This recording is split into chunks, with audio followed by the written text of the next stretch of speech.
Welcome back to my channel. I see my story has generated some interest, so let's continue with it. I truly appreciate the views and likes, and oh, don't forget to subscribe and tell a friend. Back in my dorm room, I sat down at my desk for a long time. What did Mr. Montanescu mean by the things he'd said to me? I will never forget that night.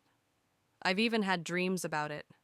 The struggle against the current, the feel of his body weight as I swam, and even that bite. Serge never said a word to me, and I'm quite sure he didn't give me anything. Serge's father was a diplomat.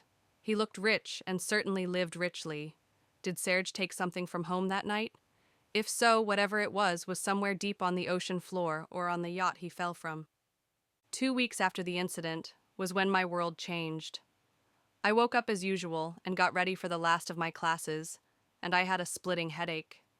The sun streaming through my blinds was too bright and hurt my eyes. I searched my room until I found my sunglasses and slipped them on. I felt slightly better and left the dorm. It was an unusually sunny day, and it seemed that the sun was beaming down directly on me. My skin felt like it was on fire, and when I looked down at my arms, they were blistering. That was when I ran. I ran so fast, I crashed into the door of the building. Someone behind me snickered and I turned to glare at them, but no one was there. I felt better as soon as I was inside. My arms stopped smarting and the blisters were fading. Odd. It was still too bright, but I could not wear sunglasses in class, so I took them off and tried to concentrate on the lesson. I don't know how I got through the day, but I did. My classes were in various parts of the campus, and it was agony getting to them. Once done, I hurried back to my dorm room. Luckily for me, I didn't have a roommate. Otherwise, it would have been difficult explaining my burnt skin. Once inside, my skin stopped burning and began to heal. I couldn't really freak out because it had been happening all morning. I had gotten used to the phenomena. What was happening to me? Did I suddenly develop an allergy to sunlight? If so, why does the reaction correct itself once I'm indoors? I believe my son gave you a gift before he died. That's what Mr. Montanescu said. Was that what he was talking about?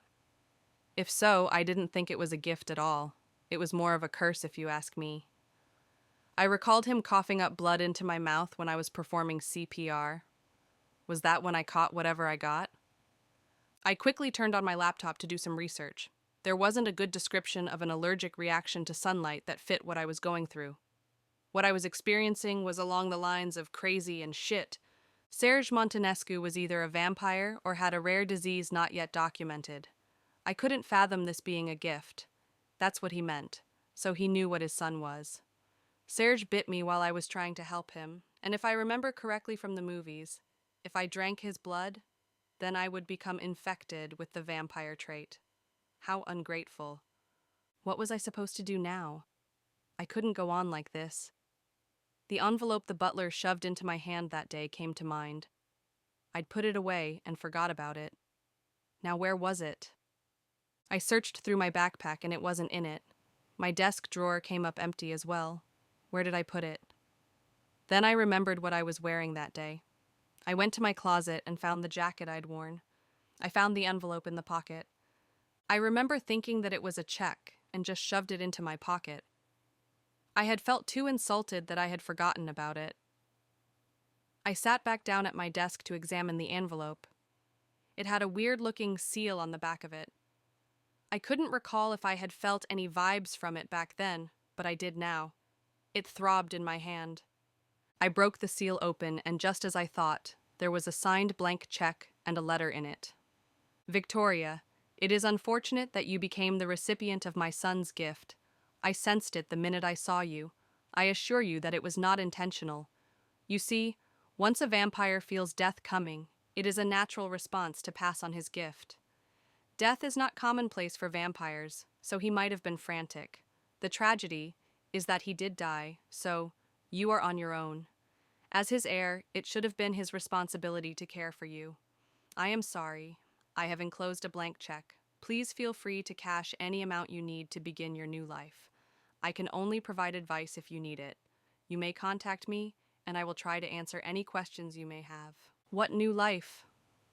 I still have 2 more semesters before I graduate. And would I need to drink blood to survive? I didn't know anything about being a vampire, and according to Serge's father, he couldn't help me. And what did he mean by I was on my own? Shit. But he did say that he could offer advice. I turned the letter in my hand and found his contact info on the back. I picked up my cell phone to make the call. Ms. Michaels, I was expecting your call. What can I do for you? He asked as soon as he answered the phone. Some really weird stuff has been happening to me and I need answers, I told him. I didn't feel the need to exchange pleasantries, so I got right down to it. I will send a car for you, and I will try to answer your questions. Then he hung up. I changed my clothes. I put on a long-sleeved shirt and a pair of jeans. I went outside to wait for the car.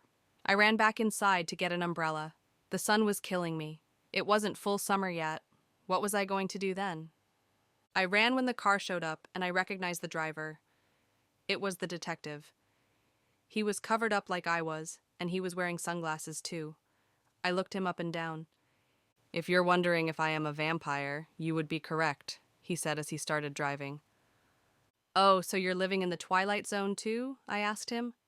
No, I've been a vampire for over 50 years. Are there more vampires around like you? I asked. What do you mean by like me? Oh, working and walking around like normal people. We have a community, he answered. I was going to ask more questions, but we had arrived.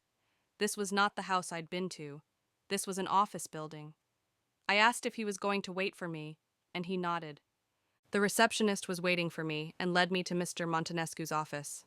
I was grateful for the coolness. Although I covered up as best as I could, I still felt my skin burning. I hadn't blistered, but it still stung. Good afternoon, Victoria. Have a seat, he said. I sat down in the chair in front of his desk and stared at him. Now, how can I help you? He asked. He was sitting at his desk with his elbows resting on it. His office was like any ordinary office, except there wasn't any natural light in the room. I took a calming breath and let it out slowly. I'm having trouble with the sun. Exposure to it burns me and then heals. I want to know what else to expect. I couldn't bring myself to ask about blood. As vampires, we do have a love-hate relationship with sunlight.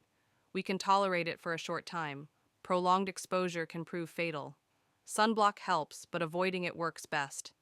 Everything that you have read or seen in the movies are false. We do not turn into bats. We can compel, but only the older vampires have that ability, and some vampires can hear thoughts. Your reflexes are faster, and you will find that your senses are enhanced. We do not glow or fly, and as for nutrition, blood is very necessary. Please don't say that I'll have to go out attacking people because I'd rather die than do that, I insisted. I am sure that the detective can escort you to our food sources. We do not attack people for blood, and if so, only in extreme cases.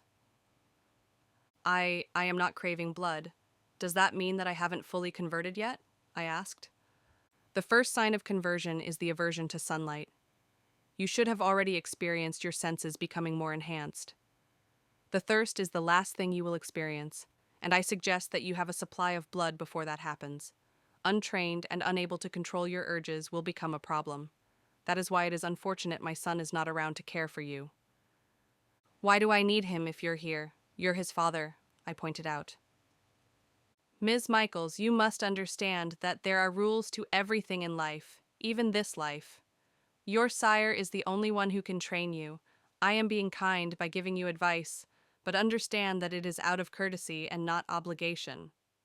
His voice had turned cold then. Anything else? I asked, equally coldly. You will need to find better living arrangements.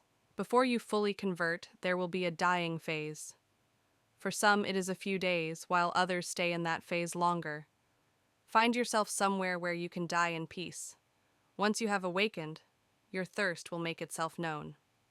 The monetary offer still stands then? I asked as my mind raced. I at least owe you that much. My son wasn't my biological child. He was my heir.